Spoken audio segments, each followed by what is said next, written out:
See if your family is connected to Ireland's most famous brewery, Danielle Donnelly. I don't know why my heart is beating really hard right now. He did not like his children didn't marry. Hi, I'm Danielle Romero. Thank you so much for being with me here on my channel where we talk about American identity and family stories. And I just got my Be a Good Ancestor gear in. Actually, I don't know if you can see it. So if you want to grab the most incredible sweatshirt of all time, actually it's a hoodie. You can go to newyorktonashville.com/member and there's a secret password. It's NYTN and that's how you get the hoodie. So it is almost St. Patrick's Day, which is about as close as I have ever gotten to my Irish ancestry. I grew up being told that I was half Italian, half Irish, with a little sprinkle of French. Yes, the math does not add up, but my family didn't care about that. Math? But I don't know a lot about my Irish ancestry. And when I was researching my mom's family in Louisiana, I interviewed my great uncle Danny, who is still alive, and his dad was Irish and his mom was Louisiana Creole. And he said that when his dad died, his mom tried to talk to her Irish father-in-law. She was up in New York. She had 8 kids. She was a widow, and ask for help to bury her husband and with the kids. My father passed. We had no help, and my mother had to go out and work and support 8 kids. My grandfather, my father's father, okay, he owned boarding houses and pubs. So he had made money, but no help. He did not like his children didn't marry Irish. First time I knew that I was part Indian, we were in his house. I think my mother was going there trying to get some money to bury my father. That didn't happen.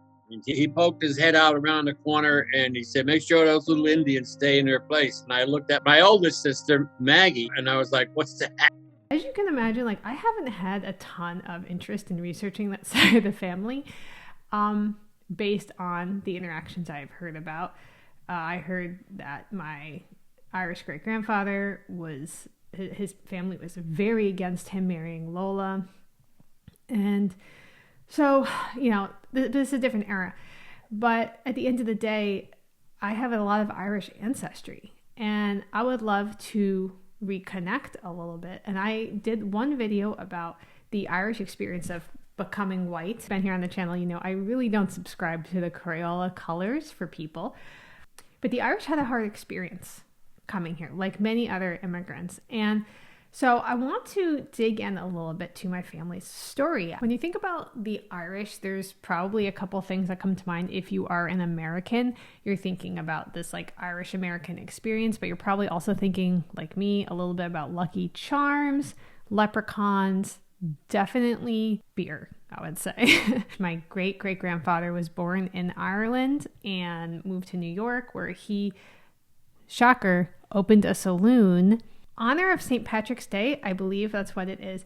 Ancestry is doing something pretty awesome. This seems like the most cliche thing of all time, but Ancestry, like Ancestry.com, and Guinness beer have unveiled 1.6 million Irish American records that are available for free, I think for the next couple weeks in honor of St. Patrick's Day to help people with Irish descent to trace their lineage and their lost heritage. And it's a crazy collaboration. I mean, it's like Guinness. So you think, well, why would Guinness have anything to do with the records? But actually, what I was reading in an article was that Guinness had incredible employment records. They had about 30,000 brewery workers. That's hard to say. Brewery workers from 1799 to 1939, including personal information, financial information for Irish folks who were here working. And so these records are hopefully going to be used to fill in the gaps for the family stories of those of us who have Irish heritage. And I'm going to do it live with you on here. I don't know what we're going to find. So I'm going to hop over to the screen view, show you the ancestors that I'm going to use for this, and maybe we can do it together. So let's hop over there. Okay, so the first thing I'm going to show you, this is just part of my family tree. So if you're looking at my family tree, this is my maternal grandmother, Marion, and her parents, Lola, who is from Louisiana, and her father, John Donnelly, and he was born in Troy, New York. And I actually misspoke in another video. I thought his grandfather was born in Ireland, but it was his father. So his father was actually from Ireland. His name was Daniel Donnelly. And in parentheses, it says Dunley. I think that's probably the original spelling of the name. And then when they came over to Ellis Island, it got changed to Donnelly. So it says he was born in Tipperary, Ireland. I don't know anything about Ireland.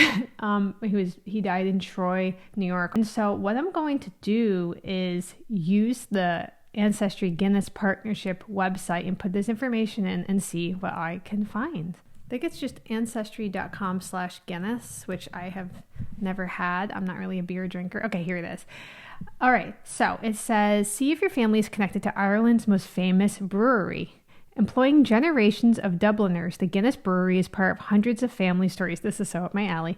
Now you can see if it's part of yours with access to their personnel and trade ledgers available online for the first time ever.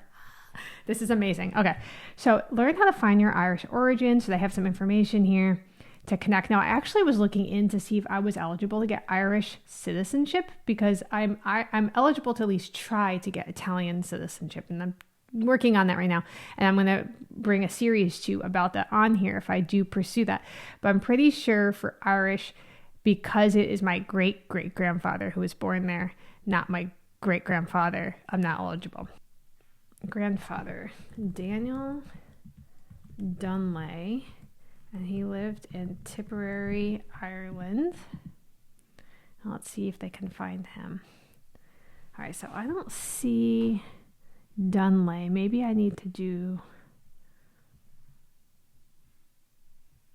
a different last name. Let's edit the search. Let's do Donnelly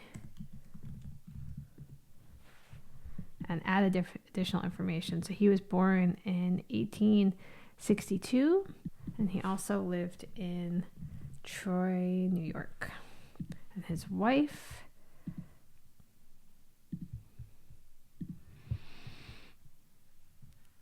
okay, this is him.